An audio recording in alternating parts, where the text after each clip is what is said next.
నమస్కారం. డి న్యూస్కు స్వాగతం. నేను మీ శ్రీనివాస్. డి న్యూస్లో ముఖ్యాంశాలు. రెండో రోజు మండలి సమావేశంలో డిఎస్సిపై అధికార విపక్షాల మధ్య వాగ్వివాదం. అల్లరి చేసి సభ నుంచి వెళ్లిపోవాలన్నదే వైసీపీ ఉద్దేశమని విమర్శించిన మంత్రి పయ్యావుల కేశవ్. పోలీసుల ప్రతిష్టకు భంగం కలిగించేలా జరుగుతున్న ప్రచారాన్ని ఖండించిన ఎస్పీ హర్షవర్ధన్ రాజు. అవాస్తవాలతో పోలీసుల ఆత్మవిశ్వాసాన్ని దెబ్బతీయవద్దని వెల్లడి.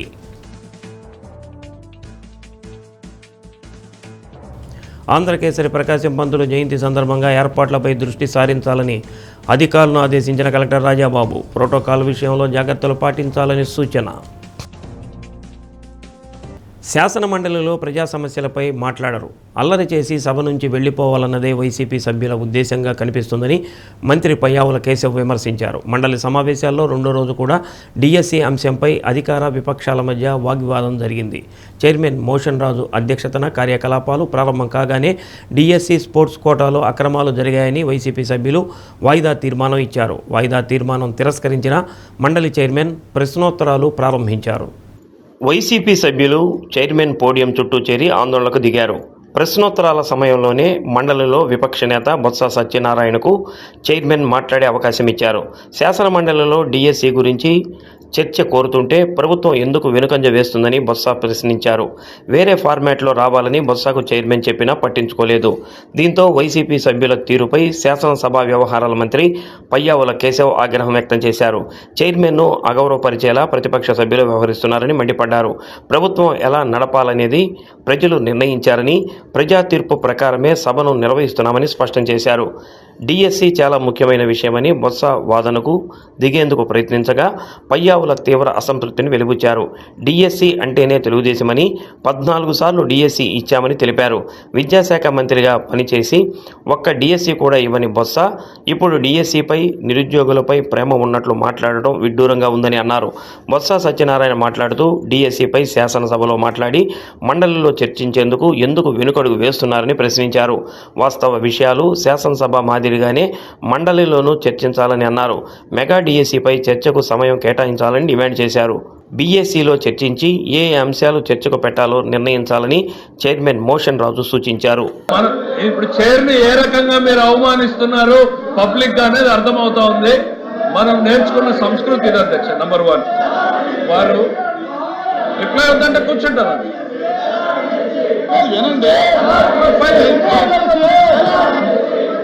డిఎస్సి మీద చర్చించడానికి అధ్యక్ష వాళ్ళ ఉద్దేశం చాలా స్పష్టంగా అర్థమైంది. మాట్లాడేకేం లేదు, అల్లరి చేసుకుని వెళ్ళిపోవాలని. అరే ఆయన ఏదో లేవనెత్తాడు, మేము క్లియర్ గా చెప్పదలుచుకున్నాం. డిఎస్సి మీద చర్చించడానికి ఈ ప్రభుత్వం సిద్ధంగా ఉంది అనేటువంటిది నిన్న బిఎస్సిలో స్పష్టంగా మీ ఎదురుగా ఆయనకు చెప్పారు. వాళ్ళ మెంబర్స్ కూడా చెప్తున్నాను అధ్యక్ష, వాళ్ళు వినుండరు. దయచేసి వాళ్ళ మెంబర్స్ ఇంటే అర్థమవుతుంది అధ్యక్ష. తమరు ఉండాల్సిన దగ్గర ఫర్మ్ గా ఉండాలి అధ్యక్ష. కొంచెం తమరు ఫర్మ్ గా లేకపోతే సభ జరపడం కూడా కష్టమవుతుంది అధ్యక్ష. ఇక్కడ ఏమైంది అంటే అక్కడ లేదా ఇక్కడ వచ్చిందా? మేము మొదటగా ఎజెండాలో పెట్టింది మేము, వ్యవసాయం మీద చర్చించాలని అడిగింది మేము. డిఎస్సి మీద చర్చించిన వెంటనే వ్యవసాయం మీద చర్చించండి, ప్రజలు ఇబ్బంది పడుతున్నారు, వర్షపాతం లేక, ఎరువులు దొరక్క, గిట్టుబాటు ధరలు లేక ఇబ్బంది పడుతున్నారు, అల్లాడుతున్నారు. ఎప్పుడు ఇలాంటి పరిస్థితులు ఈ రాష్ట్రంలో లేవు అని చెప్పింది మేము. ఇటువంటి పరిస్థితుల్లో ప్రజలను ఆదుకోవాలని చెప్పాము. మరి అసెంబ్లీలో మరి ఎందుకు పెట్టారు అధ్యక్ష? అదే ముందు డిఎస్సి పెట్టండి. అక్కడ లేదా? అక్కడ ప్రజలు కాదా? అక్కడ చర్చించిన ప్రజలు కాదా? అక్కడ వచ్చి వెళ్ళిన రెండో పెడతారు, ఇక్కడ వచ్చి మాత్రం ఇక్కడ అంటే ప్రజల మీద ఎంత శబ్దం ఉందో. క్వశ్చన్ అవర్ అయిన తర్వాత బిఎస్సి పిలుస్తాము, బిఎస్సిలో డిసైడ్ చేసి పిలిచారు. ఓపెన్ చేయండి అధ్యక్ష. అధ్యక్ష అధ్యక్ష అధ్యక్ష అధ్యక్ష ఆయన కూడా మంత్రిగా ఉన్నాడు, మాట్లాడతారు, మేము వినాలి. వాళ్ళందరూ గౌరవ సభ్యులు పైనకెళ్ళి డిఎస్సి గురించి మాకు చెప్తారు, మేము వినాలి. అరే తెలుగుదేశం అంటేనే డిఎస్సి 1 కాదు, 2 కాదు, 3 కాదు, 4 కాదు, 14 సార్లు డిఎస్సి ఇచ్చింది తెలుగుదేశం పార్టీ. మీరేమిచ్చారు? ఒక్కటి కూడా ఇవ్వలేదు. మనుషులకు కాస్త ఆలోచన ఉండాలి అంతే. అరచుకోండి, అరవండి. ఎస్సీ ఎస్టీ వర్గాల ప్రజా సమస్యల పరిష్కారం కోసం ప్రత్యేకంగా నిర్వహిస్తున్న ప్రజా విజ్ఞప్తుల కార్యక్రమంలో వచ్చిన అర్జీలను గడువులోగా పరిష్కరించాలని కలెక్టర్ రాజాబాబు తెలిపారు. ఎస్సీ ఎస్టీ ప్రత్యేక పీజీఆర్ఎస్ కార్యక్రమం ప్రకాశం భవన్లో జరిగింది. జిల్లా నలుమూలల నుంచి వచ్చిన బాధితులు వినతి పత్రాల ద్వారా తమ సమస్యలను కలెక్టర్కు విన్నవించారు. తన పరిధిలో ఉన్న వాటికి కలెక్టర్ అక్కడికక్కడే పరిష్కార మార్గం చూపారు. కొన్నిటిని పరిశీలన, మరికొన్నింటిని విచారించాలని సంబంధిత శాఖల అధికారులను ఆదేశించారు. పీజీఆర్ఎస్లో నమోదైన అర్జీలు పెండింగ్లో లేకుండా చూసుకోవాలని అన్నారు. బాధితులకు మేలు చేయటమే లక్ష్యంగా అధికారులు పనిచేయాలని సూచించారు. జేసీ కల్పన కుమారి, డిఆర్ఓ వెంకటరమణ, ప్రత్యేక collector Madhuri, BC corporation ED M Venkateswara Rao, ఆయా శాఖల జిల్లా అధికారులు పాల్గొన్నారు.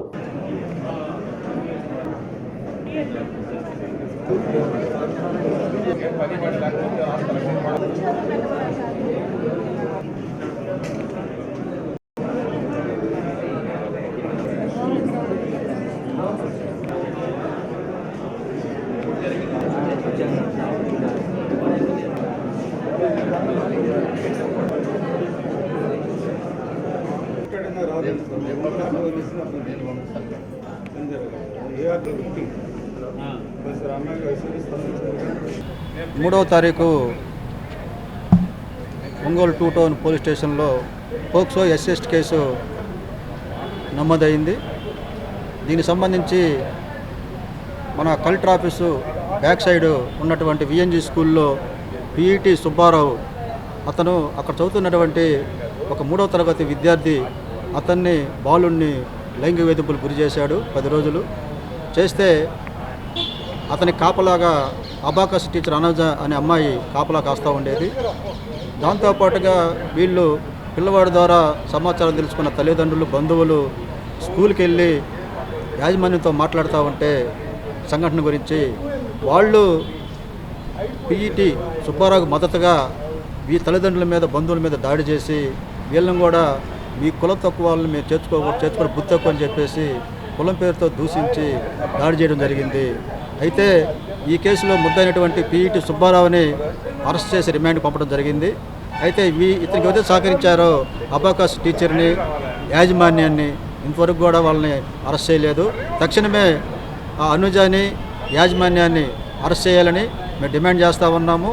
తక్షణం వాళ్ళు అరెస్ట్ చేసి వాళ్ళని కూడా ఎస్సీ ఎస్టీ చట్టం కింద కఠినంగా శిక్షించాలని దళిత సంఘాల ఐక్యత నుంచి మేము డిమాండ్ చేస్తూ ఉన్నాం.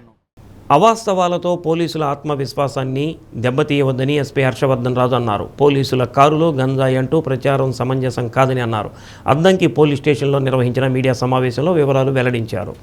అద్దంకి మండలం శంకవరప్పాడులో జరిగిన రోడ్డు ప్రమాదం, తదనంతరం పోలీసు అధికారులపై వస్తున్న పలు ఆరోపణలు, వదంతులపై ఎస్పీ స్పందించారు.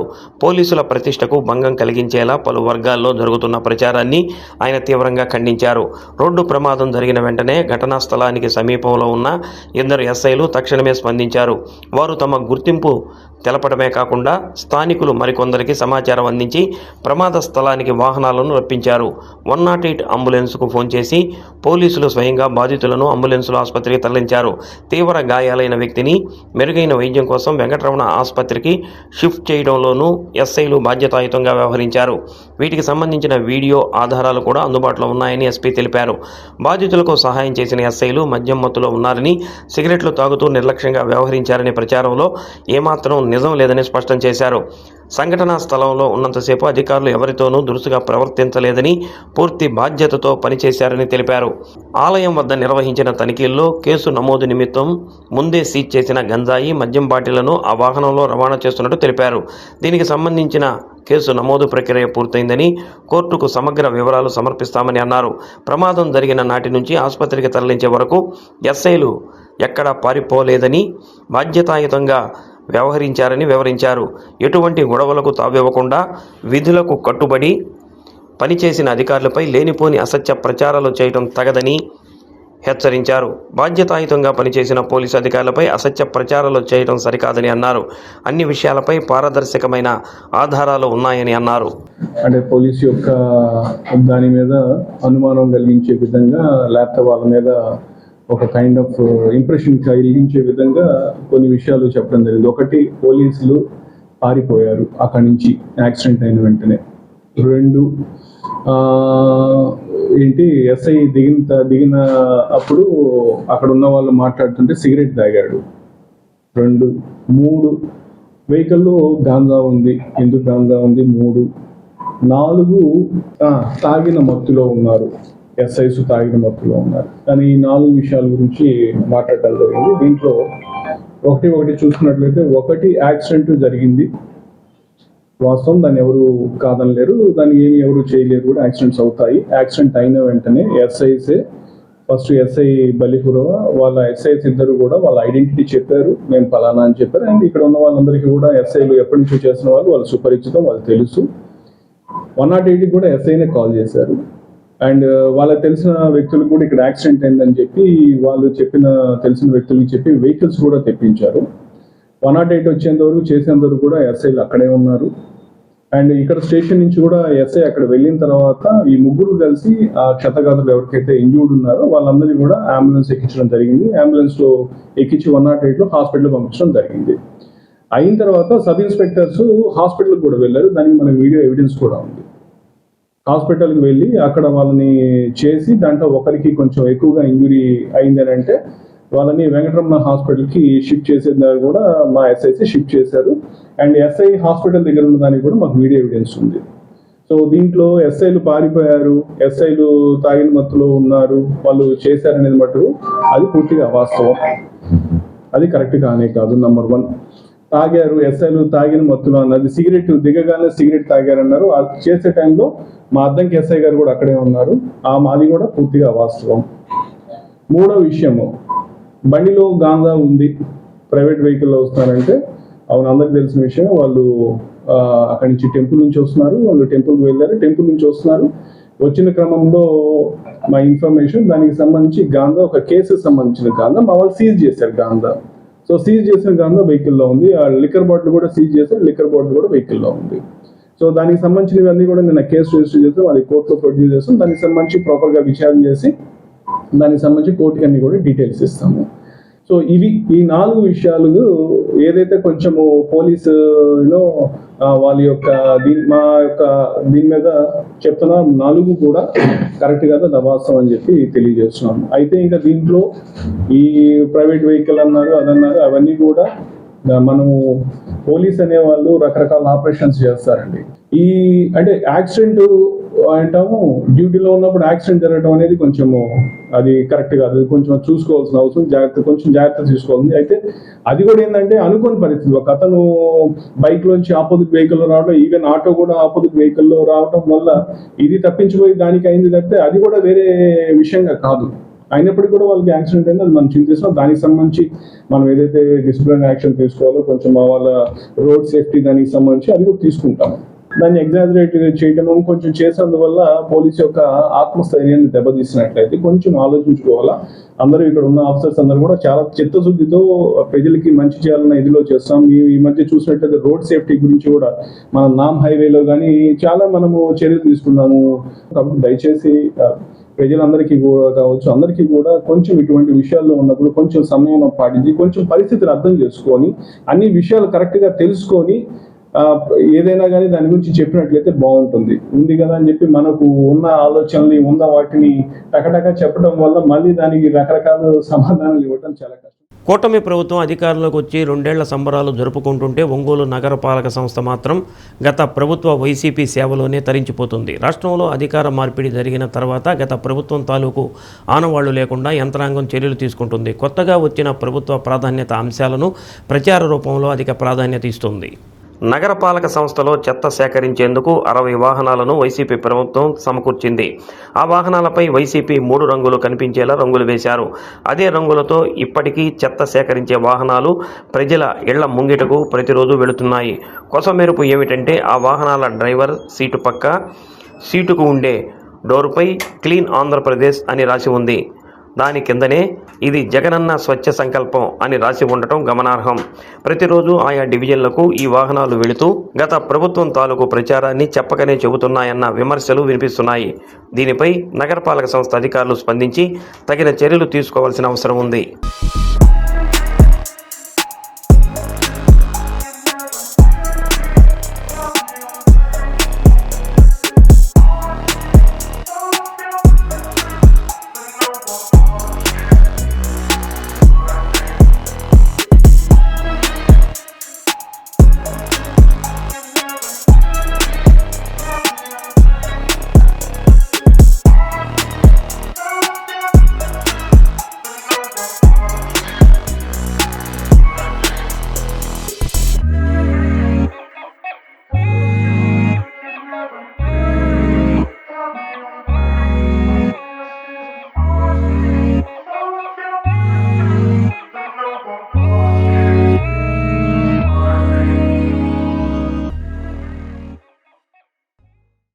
బాపట్ల జిల్లాలో వెదురు సాగుకు అనుకూలమైన ప్రాంతాలను గుర్తించి అధ్యయనం చేయాలని అధికారులను కలెక్టర్ వినోద్ కుమార్ ఆదేశించారు. కలెక్టరేట్లో నిర్వహించిన సమావేశంలో వెదురు సాగు విధానాలు పరిశీలించాలని కలెక్టర్ తెలిపారు. ప్రయోగాత్మక సాగుకు ఉన్న అవకాశాలపై నివేదిక అందచేయాలని సూచించారు. రైతులకు అదనపు ఆదాయం, స్థానికంగా ఉపాధి అవకాశాలు కల్పించేలా ప్రణాళిక రూపొందించాలని అన్నారు. జిల్లా అటవీ అధికారి సౌజన్య, డిఆర్డీఏపీడీ సింగయ్య, డిటిఓ అమర సుబ్బయ్య పాల్గొన్నారు. ఆ సాటిలైట్ ఇప్పుడు ఐఎస్బి రిపోర్ట్ ఉంది కదా, what is there in that ISB report itself says that Bapatla has certain potential. Yes or no? They have not shared that document with us. Okay. Cheste and then also speak to that ISP person who was told that there is bamboo potential in Bapatla. Sure. What is the potential, in what way there is a potential, you speak to him directly or her. And then you have done a survey, you have your work plan. Yes. Accordingly, let us report to them through the committee. You put up an e-file where all of us are signed and we will send. Welfare officer. నమస్తే sir. Already వాస్తవం ఇది already tribal సంబంధించిన scheme sir. ఇది బుట్టలు, తట్టలు అల్లుకొని అమ్ముతుంటారు sir. వాస్తవం మన ఏరియాలో అది లేదు సార్. వాస్తవం మార్కాపురం జిల్లాలో ఎక్కువ అది ఉపయోగపడుతుంది సార్. మార్కాపురంలో ఎక్కడ? అది గద్దెలూరు, శ్రీశైలం, గిద్దలూరు. బిల్డింగ్ కన్స్ట్రక్షన్ కూడా ఈ కాంక్రీట్ బదులు ఐరన్ బదులు ఇవి కూడా వాడతాం కదా కొన్ని పూర్ కాంక్రీట్. 4 గ్రామీణ బ్యాంకులు కలిసి ఆంధ్రప్రదేశ్ గ్రామీణ బ్యాంకుగా ఆవిర్భవించడం జరిగిందని ఆంధ్రప్రదేశ్ గ్రామీణ bank chairman K Pramod Kumar Reddy అన్నారు. 1,42,000 కోట్ల బిజినెస్తో రాష్ట్రంలో 2వ స్థానాన్ని తమ బ్యాంకు ఆక్రమించిందని అన్నారు. కేంద్ర రాష్ట్ర ప్రభుత్వాలు అమలు చేస్తున్న అన్ని పథకాలను తమ బ్యాంకు ద్వారా అందిస్తున్నామని తెలిపారు.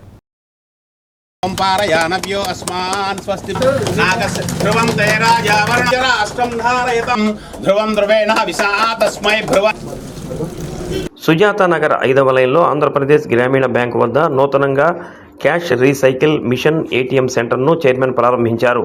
బ్యాంకు విలీనం అయిన తర్వాత అత్యాధునిక సాంకేతికతతో 100 ఏటీఎం సెంటర్లను ఏర్పాటు చేయడం జరిగిందని అన్నారు.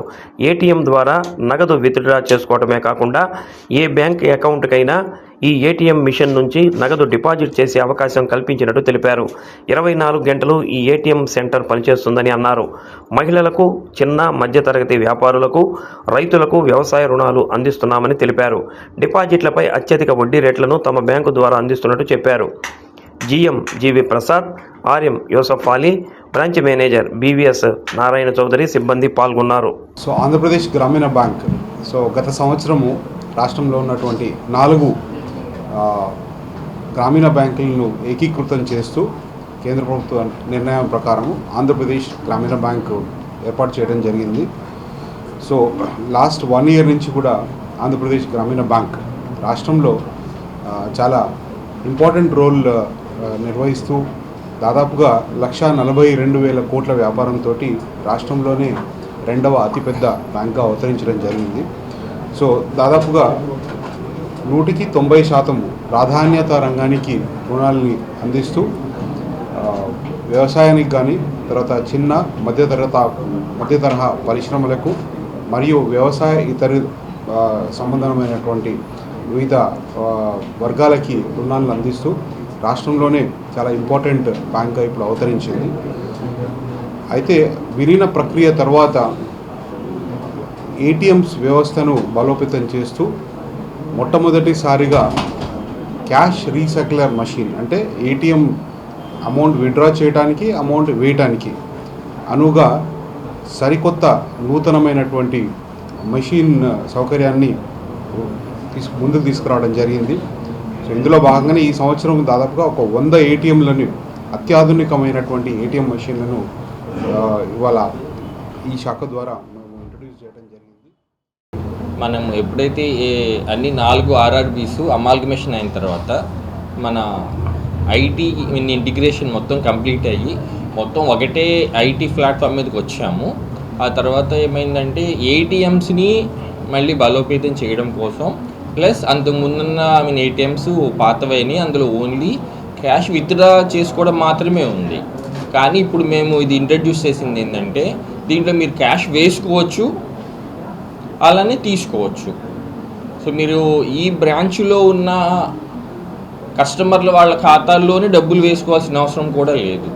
ఈ రాష్ట్రంలో ఉన్న ఏబీజీబీ ఖాతాలో ఎవరి అకౌంట్లో మీరు డబ్బులు వేయాలన్నా కూడా డైరెక్ట్గా మా మిషన్ దగ్గరికి వచ్చేసేసి వాళ్ళ అకౌంట్ నెంబర్ కొట్టేసేసి మీరు డబ్బులు దాంట్లో జమ చేసుకోవచ్చు.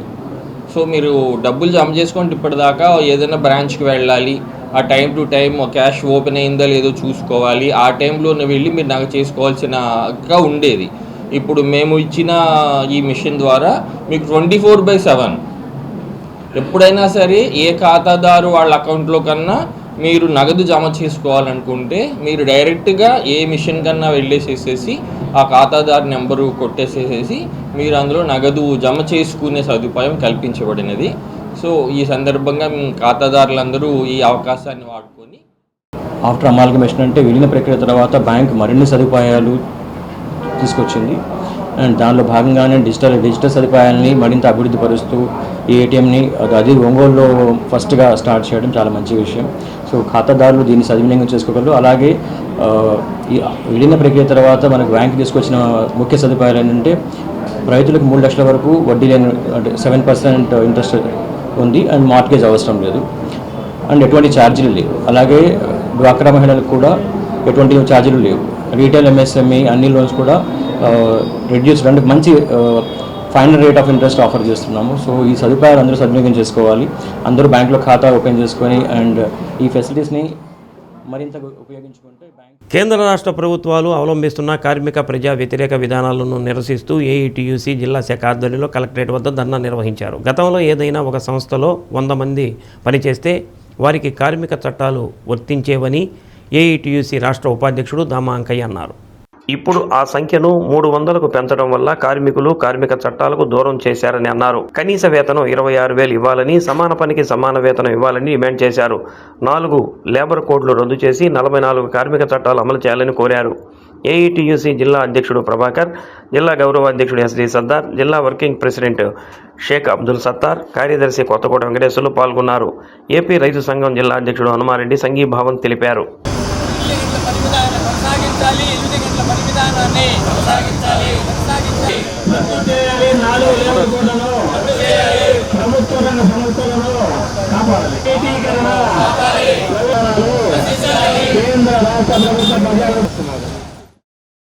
నేడు అధికారంలో ఉన్నట్టు నరేంద్ర మోడీ గారు కానివ్వండి, చంద్రబాబు నాయుడు గారు కానివ్వండి 44 కార్మిక చట్టాలను లేకుండా చేసి 4 కార్మిక కోడ్లుగా పెట్టారు.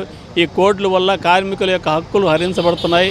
ఇలాంటి తప్పుడు విధానాలన్నింటినీ కూడా తిప్పికొట్టాలని చెప్పని ప్రభుత్వ రంగ సంస్థలన్నింటినీ కూడా కార్పొరేట్ రంగాన్ని కట్టిబెట్టడాన్ని కూడా మేము అంగీకరించడం లేదు. ఎందుకనంటే నరేంద్ర మోడీ అధికారంలోకి రాకముందు 52,000 కోట్ల రూపాయలతోటి అనేక పరిశ్రమలు అంటే ఈరోజు భారతదేశంలో మనం అనుభవించేటటువంటి ఆస్తుల యొక్క మొత్తం 1,000 కోట్ల రూపాయల ఆస్తులు ఉన్నాయంటే ఆ 52,000 కోట్ల రూపాయల పెట్టుబడితోటి ఈయన అధికారంలోకి వచ్చిన తర్వాత నరేంద్ర మోడీ 2,22,000 కోట్ల రూపాయలు అప్పు తెచ్చి నేటికి ఒక్క పరిశ్రమ నాగార్జున సాగర్ లాంటిది కానివ్వండి, లేకుంటే విమానాశ్రయాలు కానివ్వండి, లేదా స్టీల్ ప్లాంట్లు కానీ నిర్మించలేదు. ఇవన్నీ కూడా గుజరాతీ కార్పొరేటర్ కట్టబెడుతున్నాడు. ఇద్దరు వ్యక్తులకు ప్రభుత్వ ఆస్తులను అమ్ముతున్నారు. ప్రధానమంత్రి, హోంమంత్రి ఇద్దరు కలిసి అదానీ అంబానీ కట్టబెడుతున్నారు. ఈ తప్పుడు విధానాలను తిప్పికొట్టాలని చెప్పని అలాగే కేంద్ర ప్రభుత్వం చేస్తున్నటువంటి తప్పుడు విధానాలను సమర్థిస్తున్నటువంటి చంద్రబాబు నాయుడు వైఖరిని కూడా మేము బహిర్గతం చేయదలుచుకున్నాం. ఉదాహరణగా మనకు సంబంధించి మన ప్రాంతంలో కందుకూరు ప్రాంతంలో ఐరన్ ఓర్ ఉంటే దాన్ని ప్రైవేట్ కంపెనీలకు ఇస్తున్నారు. దాన్ని కూడా మేము వ్యతిరేకిస్తున్నాము. సింగరాయకొండల ప్రాంతంలో కూడా పరిశ్రమల పేరుతోటి రైతులను ఒత్తిడి చేసి ప్రభుత్వాన్ని ప్రభుత్వం తీసుకోవడం కూడా మేము తప్పుపడుతాం. అంటే ప్రభుత్వం కాకుండా కార్పొరేట్ వాళ్ళకి ఇవ్వడం తప్పుపడుతున్నాం. ఈ అన్ని అంశాల మీద కేంద్ర రాష్ట్ర ప్రభుత్వాల తప్పుడు వైఖరిని తిప్పికొట్టడానికి భారత కమ్యూనిస్టు పార్టీ నాయకత్వాన సెప్టెంబర్ 1న రామ్లీలా మైదానంలో జరిగే బహిరంగ సభలో వేలాది మందిగా పాల్గొని కేంద్ర రాష్ట్ర ప్రభుత్వాలు అనుసరిస్తున్నటువంటి కార్మిక ప్రజా వ్యతిరేక విధానాలను అలాగే రాజ్యాంగ వ్యవస్థలను కాపాడుకోవాలని, ప్రభుత్వ రంగాలను కాపాడుకోవాలని చేసే ఈ ప్రోగ్రాంలో వీరందరూ పాల్గొని జయప్రదం చేయవలసిందిగా కోరుతూ ఇవాళ ఈ ప్రభుత్వం ఒక మౌలికంగా ఉన్నటువంటి కార్మికులకు కానీ, కర్షకులకు కానీ, విద్యార్థులు కానీ ఉన్నటువంటి మౌలిక సమస్యలు తీర్చే పరిస్థితుల్లో లేరు. అంకయ్య గారు చెప్పినట్టుగా అన్నీ అమ్ముకోవడానికి మాత్రమే పనికొచ్చేటటువంటి ప్రభుత్వం ఇది. వాజ్పేయి గారి ప్రభుత్వంలో సైతం బీజేపీ ప్రభుత్వం అమ్మకానికి ఒక మంత్రి అని చెప్పి ఒక మంత్రిని పెట్టి మరి అమ్ముకున్న పరిస్థితులు ఉన్నాయి. అయినా ఇవాళంత దరిద్రంగా అమ్మలేదు. ఇవాళ ప్రతిదీ అమ్ముకునేటటువంటి పరిస్థితి. పోర్టులు ఏమిటి, రైల్వేలు ఏమిటి, అట్లనే ఎయిర్పోర్ట్లు కానీ ఇంకా సీ పోర్ట్లు కానీ అన్నిటిని కూడా అమ్ముకుంటున్నారు. అందువల్ల ఈ ప్రభుత్వానికి తక్షణంగా అన్ని కార్మికులు కానీ కర్షకులు కానీ అందరూ కలిసి ఒక పెద్ద మహోద్యమైనటువంటి ఉధృతమైనటువంటి ఉద్యమాన్ని చేస్తేనే తప్ప ఈ ప్రభుత్వాన్ని వెనకగొడితేనే తప్ప ప్రజలకు మనుగడ లేదని చెప్తూ గ్రానైట్ వ్యాపారుల వద్ద నుంచి 2 లక్షల రూపాయలు లంచం తీసుకుంటుండగా సిబిసిఐడి ఏసీబీకి మైనింగ్ డిప్యూటీ డైరెక్టర్ శివశంకర్ పట్టుబడ్డారు. చీమకుర్తిలో 2 గ్రానైట్ క్వారీల్లో జరిగిన ప్రమాదాల పరిశీలనకు మైనింగ్ అధికారి శివశంకర్ వచ్చారు. పక్కా ప్లాన్తో ఉన్న సిబిఐ అధికారులు సెటిల్మెంట్లో భాగంగా క్వారీ మేనేజర్ల నుంచి 2 లక్షల నుంచి లంచం తీసుకుంటుండగా పట్టుకున్నారు. ఈ ఘటనలో శివశంకర్తో పాటు లంచం ఇచ్చేందుకు వచ్చిన క్వారీ మేనేజర్లతో సహా 5గురిని అదుపులోనికి తీసుకున్నారు. వీరిని విజయవాడ సిబిఐ కార్యాలయంకు తరలించారు. ఒక్కసారిగా గ్రానైట్ వ్యాపారుల్లో మైనింగ్ అధికారుల్లో అలజడి మొదలైంది.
పోయే కదా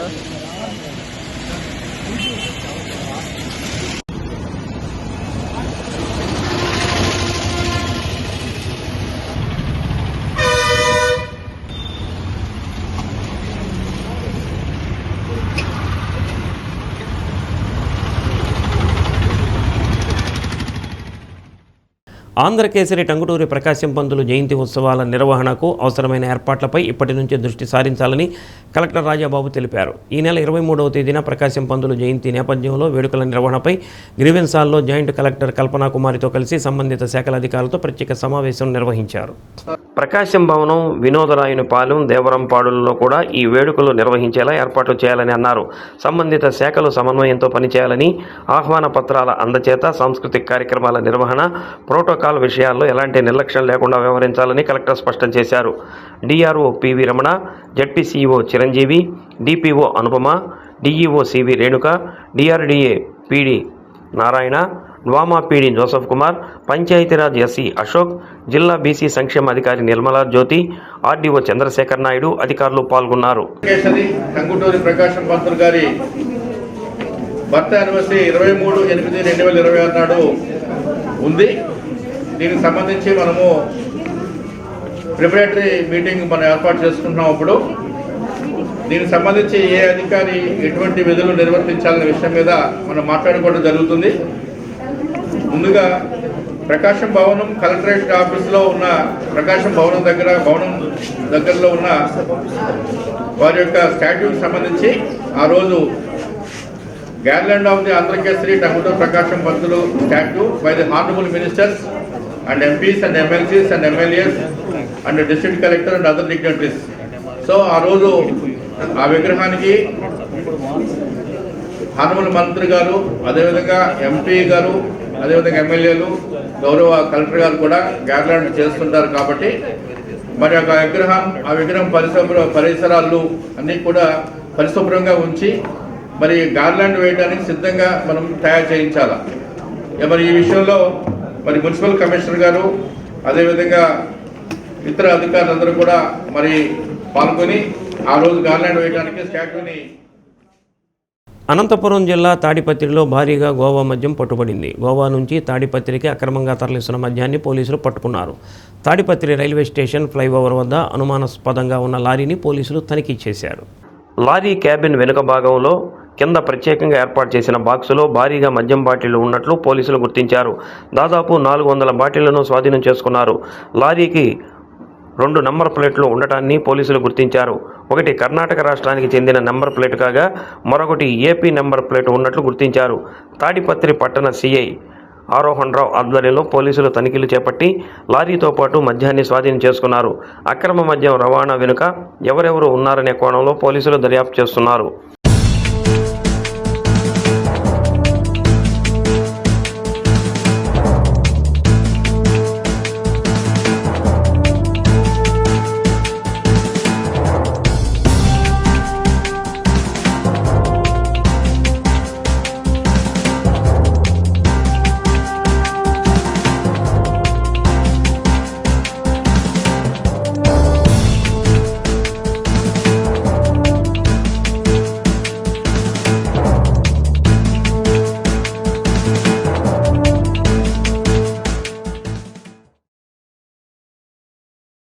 నాలుగేళ్ల క్రితం ఒంగోలు మహాప్రస్థానంలో ఏర్పాటు చేసిన గ్యాస్ క్రెమటోరియం నిరుపయోగంగా ఉంది. ప్రారంభంలో 6 శవాలను మాత్రమే అందులో దహనం చేశారు. ఆ తర్వాత నుండి గ్యాస్ క్రెమటోరియం గేట్లు వేసినట్లే ఉన్నాయి. దీనికోసం వెచ్చించిన 2,02,63,000 రూపాయలు బూడిదలో పోసినట్లయ్యాయి.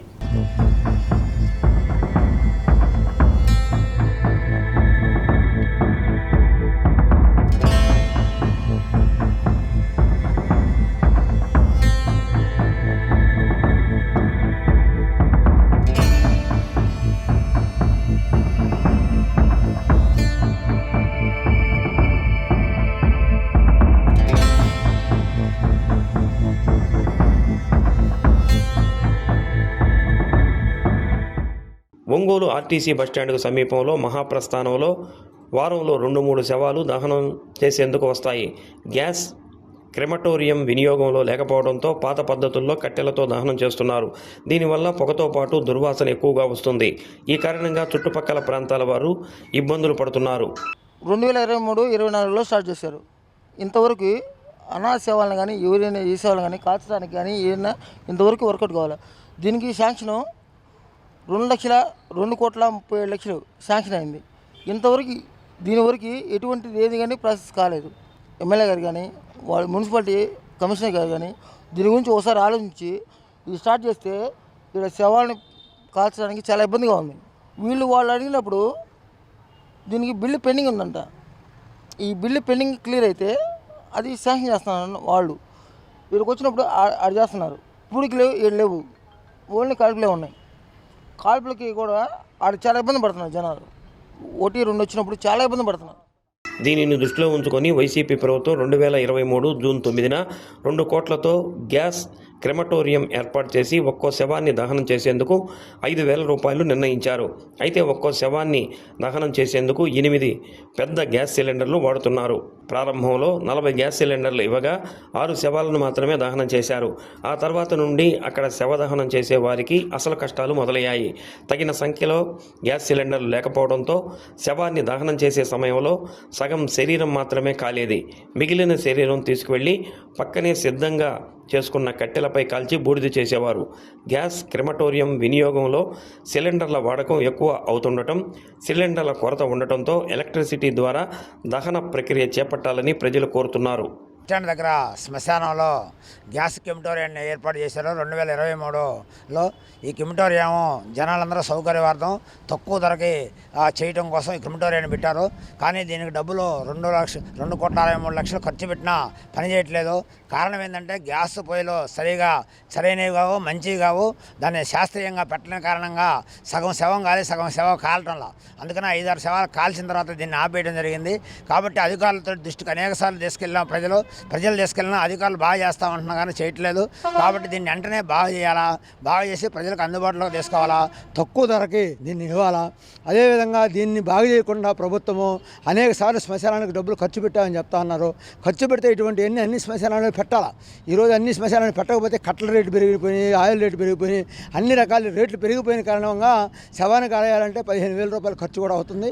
కాబట్టి దీన్ని పెట్టి 5,000 రూపాయలకి దీన్ని చేయాల్సిన అవసరం ఉంది. ఇంకా తక్కువ ధర కూడా ఇవ్వాలని మేము ప్రభుత్వాన్ని కోరుతున్నాం. వెంటనే బాగు చేయించి ఆ పనిలోకి తీసుకురావాలా అని కోరుతున్నాం. లేకపోతే దీన్ని ఎలక్ట్రిసిటీగా మార్చమని కూడా కోరుతున్నాం.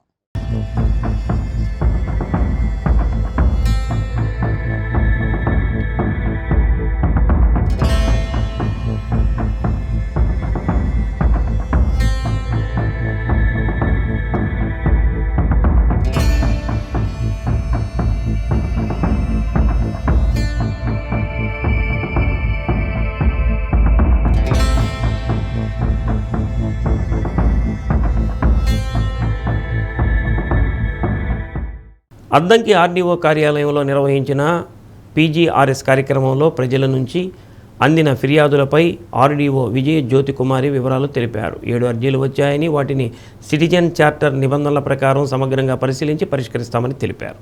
పట్టాదార్ పాసు పుస్తకాల మంజూరు కోసం 2 అర్జీలు, 22A నిషిద్ధ జాబితా నుంచి భూమిని తొలగించాలని, పంచాయతీ ఎన్నికలకు సంబంధించి వార్డుల లొకేషన్ మార్పుపై జర్నలిస్టులు తమ సమస్యల పరిష్కారం కోసం వినతిపత్రాలు సమర్పించారు. ROR కింద 3 అర్జీలు వచ్చాయని అన్నారు. జీపీఆర్ఎస్ ద్వారా స్వీకరించిన ప్రతి వినతిని సిటిజన్ చార్టర్ కాల పరిమితికి లోబడి క్షేత్రస్థాయి పరిశీలన చేసి అర్జీదారులకు త్వరితగతిన పూర్తిస్థాయి న్యాయం అందిస్తామని ఆర్డీఓ స్పష్టం చేశారు. సోమవారం పీజీఆర్ఎస్ గ్రీవెన్స్లో రెవెన్యూ డివిజనల్ ఆఫీసర్ అద్దంకి వారికి 7 అర్జీలు వచ్చాయండి. అందులో 2 అర్జీలు పట్టదారు పాస్ పుస్తకాల మీద జేపంగూరు మండలం నుంచి, అట్లానే 22A నుంచి డెలిషన్ చేయమని చెప్పేసి కుర్సుపాడు మండలం నుంచి బొల్లవరపాడు గ్రామం నుంచి వచ్చారు ఒక పిటిషను. కానీ సంతమాగులూరు మండలం నుంచి ఎలక్షన్స్ సంబంధించి వాళ్ళకి లొకేషన్ అది మార్చాలని చెప్పేసి ఒక అర్జీ వచ్చింది. అంటే పంచాయతీ ఎలక్షన్స్ గురించి వాళ్ళకి వార్డులు అవి విభజించాలని చెప్పేసి వచ్చింది. అయితే అది మన పరిధిలో కాదు, అయినప్పటికీ కూడా దానికి సంబంధించిన ఎంపీడీఓ గారికి అదేవిధంగా డిపిఓ గారికి కూడా పంపిస్తాము. తర్వాత బల్లికుర మండలం నుంచి కూడా 2 అర్జీలు వచ్చినాయి. ఒకటేమో జర్నలిస్టులు వాళ్ళ సమస్యల పరిష్కారాన్ని కోరుతూ ఒక అర్జీ ఇచ్చారు. అట్లనే బల్లికుర మండలం నుంచేమో ఒక ROR పిటిషన్ వచ్చింది. ROR పిటిషన్ అప్పుడు 3 అయినాయి, 2 కాదు. దానిలో ఏంటంటే వాళ్ళు ఒక తండ్రికి 10 ఎకరాల పొలం ఉంటే 2 కొడుకులకి ఇచ్చేది 3.5 ఇచ్చి వాళ్ళ కూతురికి 2 ఎకరాలు అన్రిజిస్టర్డ్, అసలు ఏమి పేపర్ ఏమి రాయకుండా 2 ఎకరాల పసుపు కింద ఇచ్చానని చెప్పాడు. పేపర్ లేనందువల్ల ఆ అమ్మాయికి ఇచ్చిన 2 ఎకరాలు కూడా ఆ అన్నయ్య రాయించుకున్నాడు, అంటే పెద్ద కొడుకు రాయించుకున్నాడు. దాని మీద అమ్మాయికి పెట్టండి అని వచ్చారు. అయితే ఈలోపు రిజిస్టర్ చేసుకోండి, నేను కూడా ఆన్లైన్ క్లియర్ చేస్తానని చెప్పాను. విజయవాడలో జరిగిన స్వాతంత్ర దినోత్సవం సందర్భంగా ప్రకాశం జిల్లా సర్కిల్కు ఉత్తమ పురస్కార అవార్డు దక్కింది. జిల్లా ఏర్పడి ఎన్నో సంవత్సరాలైనా ఎప్పుడూ అవార్డు అందుకోలేదని, కానీ ఈ ఏడాది ఒంగోలు సర్కిల్కు రాష్ట్ర స్థాయి అవార్డు అందుకోవడం గర్వంగా ఉందని, ఉద్యోగులందరి సమిష్టి కృషితోనే ఇది సాధ్యమైందని ఏపీసీపీడీసీఎల్ ఎస్సీ కట్ట వెంకటేశ్వర్లు అన్నారు. ఏపీసీపీడీసీఎల్ ఒంగోలు సర్కిల్కు సీఎండీ పుల్లారెడ్డి చేతుల మీదుగా అవార్డు అందుకున్న సందర్భంగా విద్యుత్ భవనంలో అభినందన సభ నిర్వహించారు. విద్యుత్ అధికారులు పలువురు జిల్లాలో సమస్యలను పరిష్కరించడంలో, బకాయిలు వసూలు చేయడంలోనూ, కొత్త ట్రాన్స్ఫార్మర్లను, భవనాలు నిర్మించడం వల్ల అన్ని స్థాయిల్లో ప్రకాశం సర్కిల్ ముందుందని అన్నారు. రాష్ట్ర స్థాయి అవార్డు సహజంగా కృష్ణా, గుంటూరు జిల్లాల వారు అందుకుంటారని, అలాంటిది ప్రకాశం జిల్లా సర్కిల్ అందుకోవడం జరిగిందని అన్నారు. ఈ అవార్డు ఉద్యోగులకు అంకితం చేస్తున్నానని తెలిపారు. కష్టే ఫలి అనే సూత్రంతో పనిచేస్తున్నామని, అందరూ డివిజనల్ అధికారులు ఇదే స్ఫూర్తితో పనిచేసి మరెన్నో అవార్డులు అందుకోవాలని, అధికారులు మన్ననలు పొందాలని కోరారు. APCPDCL Ongole sub division AE Makineni Haribabu, Darsi DE Srinivasa Rao, Kandukur DE Veeraiah, AO Chinnababu, T Srinivasa Reddy, ఏడీఈలు పాండురంగారావు, మోహన్ రావు అధికారులు పాల్గొన్నారు. నాతో పాటుగా మొన్న విజయవాడ వచ్చి అవార్డ్స్ స్వీకరించినటువంటి దర్శిడి గారికి, అలాగే డిపిఈడి గారికి, అలాగే కన్స్ట్రక్షన్ ఏఐ గారికి, రూరల్ సబ్ డివిజన్ ఏడీ గారికి, ఇంకా మరి కొంతమంది మధు వీళ్ళందరూ సెంట్రల్ ఆఫీసర్ అందరూ వచ్చారు. అందరికీ కూడా అభినందనలు తెలియజేస్తున్నాను. తర్వాత మేనేజ్మెంటు ఫార్ములా మార్చకుండా ఉంటే ఇప్పుడు కూడా గుంటూరుకో విజయవాడకో వెళ్తుంది. యాక్చువల్గా మేనేజ్మెంట్కి మనం కృతజ్ఞతలు తెలపాలి. వాళ్ళు బాగా ఆలోచించి ఒక మోస ధోరణిలో కొన్ని పారామీటర్స్ తీసుకొని ఇస్తుకుంటూ పోతే ఎప్పుడు ఒకరికే వస్తుంది, ఒకరికి లేకపోతే ఇద్దరికి గుంటూరు ఆ విజయవాడ. వాళ్ళకి అర్థం డామినేషన్ ఉంది. వాళ్ళు చూసే 2-3 పారామీటర్స్లో వాళ్ళకి బాగుంటాయి. ఇది కరెక్ట్ ప్రొసీజర్ కాదేమో. సో రూరల్ బెల్ట్లో పనిచేయడం కష్టం, రూరల్ బెల్ట్లో రిజల్ట్స్ తేవడం కష్టం. కాబట్టి దీనికి ఏదైనా ఒక ఫార్ములా ఆలోచించాలని రూరల్కి అందరికీ కూడా ఒక 10% 1.1 విజయవాడ గుంటూరు 1 తీసుకొని మిగతా సర్కిల్స్ ఆల్ సర్కిల్స్ 1.1 అవి 1.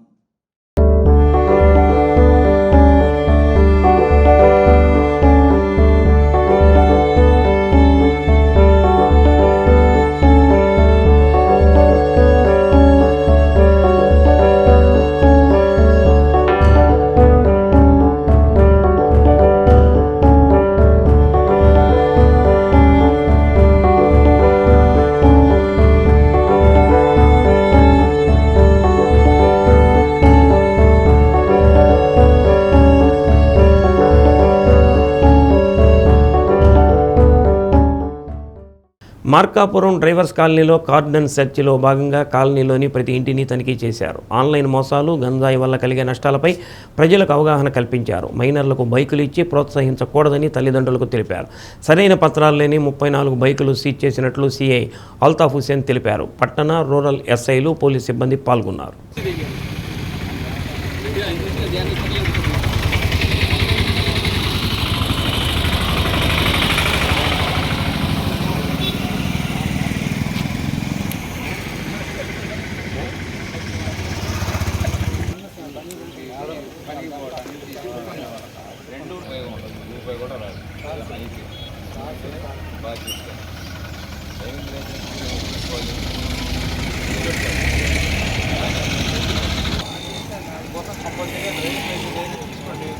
లేదు మీకు ఇవ్వట్లేదు, చేత కాకపోతే ఎస్ఐ దగ్గర రండి, నేనే ఏర్పాటు చేపిస్తాను.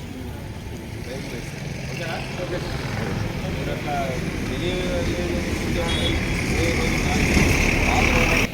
పడట్లేదా? కంపల్సరీగా ఫైన్ ఉంటుంది, 1000 రూపాయలు మినిమం. ఎంత మీరు 200 ఖర్చు చేసుకుంటే జేబులో లైసెన్స్ పెట్టుకుంటే మీకు కూడా. మద్దిపాడు మండలం గుండ్లకమ్మ జలాశయ సమీపంలో మల్లవరం కొండపై ఉన్న శ్రీవారి ప్రాచీన ఆలయ పునర్నిర్మాణానికి 1.5 కోట్లతో ఆలయ పాత గోపురం తొలగించి నూతన ఆలయం నిర్మించేందుకు శ్రీకారం చుట్టారు. ప్రాచీన నిర్మాణాలను తొలగించే పనులను ప్రత్యేక పూజలు నిర్వహించి ప్రారంభించారు.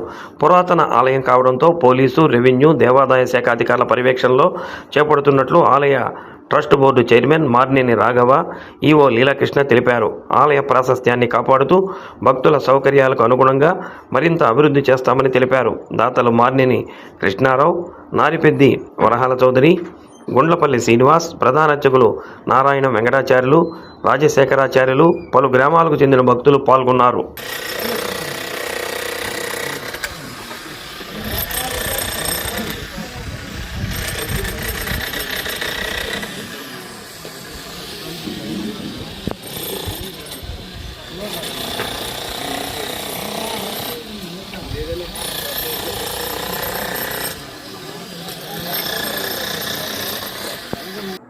విమాన గోపురం మరియు అంతరాలయం వరకు తొలగించే ప్రధాన ఘట్టం జరిగినది.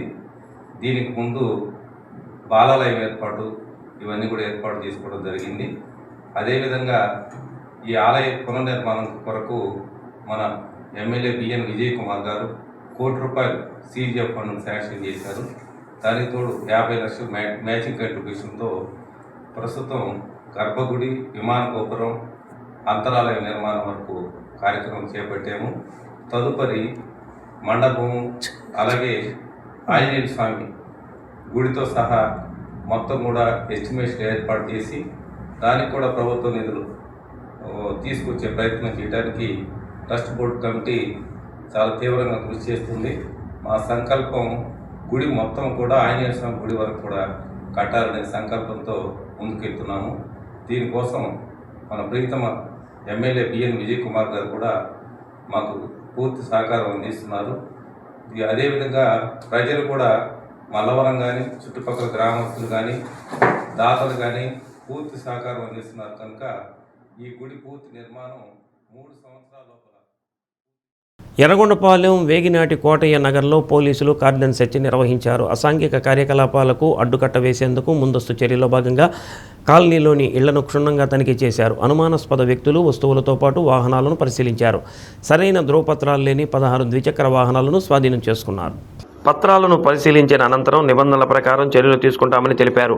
అదే సమయంలో మత్తు పదార్థాల వినియోగంపై కాలనీవాసులకు అవగాహన కల్పించారు. గంజాయి వల్ల కలిగే దుష్ప్రభావాలను వివరించి మత్తు పదార్థాలకు దూరంగా ఉండాలని అన్నారు. అనుమానాస్పద కార్యకలాపాలు కనిపిస్తే వెంటనే పోలీసులకు సమాచారం ఇవ్వాలని కోరారు. గంజాయి, మత్తు పదార్థాలకు దూరంగా ఉండేలా అవగాహన కల్పించారు. సిఐ అజయ్ కుమార్ ఆధ్వర్యంలో ఎర్రగొండపాలెం ఎస్ఐ దేవకుమార్, త్రిపురాంతకం, దోర్నాల, పెదారవీడు ఎస్ఐలు, సిబ్బంది పాల్గొన్నారు.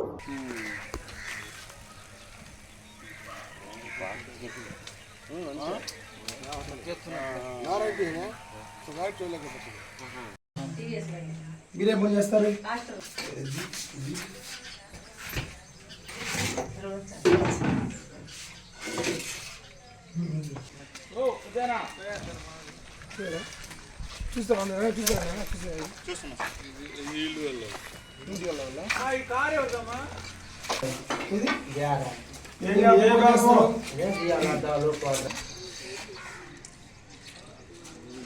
నంబర్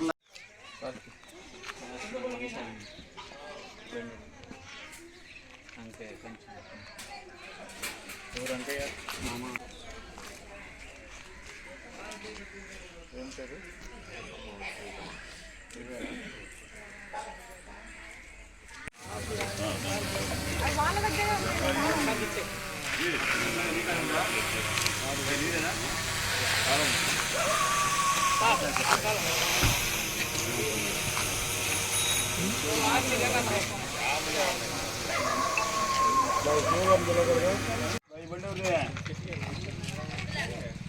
ఈ బండి ఆ బండి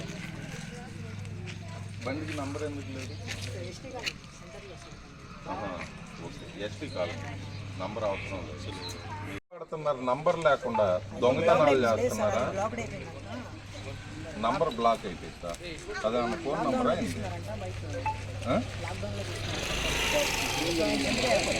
గంజాయి విక్రయాలు మరియు అక్రమ రవాణాకు సహకరించమని యువతను గంజాయి మత్తు నుంచి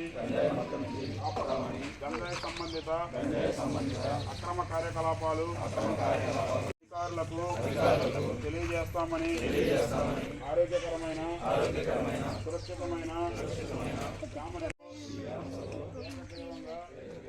ప్రమాణం చేస్తున్నాం.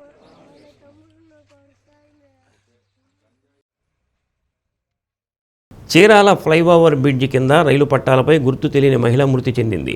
రైలు ఢీకొనడంతో మృతదేహం, శరీర భాగాలు ముక్కలు ముక్కలై చెల్లాచెదురుగా పడ్డాయి. బెంగళూరు నుంచి హౌరా జంక్షన్కు వెళుతున్న దురంటో ఎక్స్ప్రెస్ ఢీకొనడంతో ఈ ఘటన జరిగినట్లు పోలీసులు గుర్తించారు. మృతురాలు ఆత్మహత్యకు పాల్పడిందా లేక ప్రమాదవశాత్తు రైలు ఢీకొని మృతి చెందిందా అనే కోణాల్లో పోలీసులు దర్యాప్తు చేస్తున్నారు.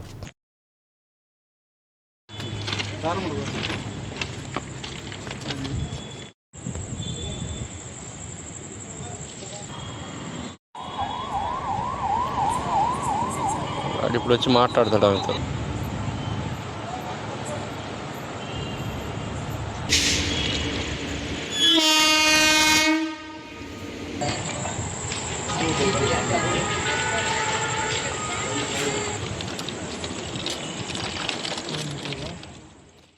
బులెటిన్ ముగించే ముందు ముఖ్యాంశాలు మరోసారి. రెండో రోజు మండలి సమావేశంలో డీఏసీపై అధికార విపక్షాల మధ్య వాగ్వివాదం. అల్లరి చేసి సభ నుంచి వెళ్లిపోవాలన్నదే వైసీపీ ఉద్దేశమని విమర్శించిన మంత్రి పయ్యావుల కేశవ్. పోలీసుల ప్రతిష్టకు భంగం కలిగించేలా జరుగుతున్న ప్రచారాన్ని ఖండించిన ఎస్పీ హర్షవర్ధన్ రాజు. అవాస్తవాలతో పోలీసుల ఆత్మవిశ్వాసాన్ని దెబ్బతీయవద్దని వెల్లడి.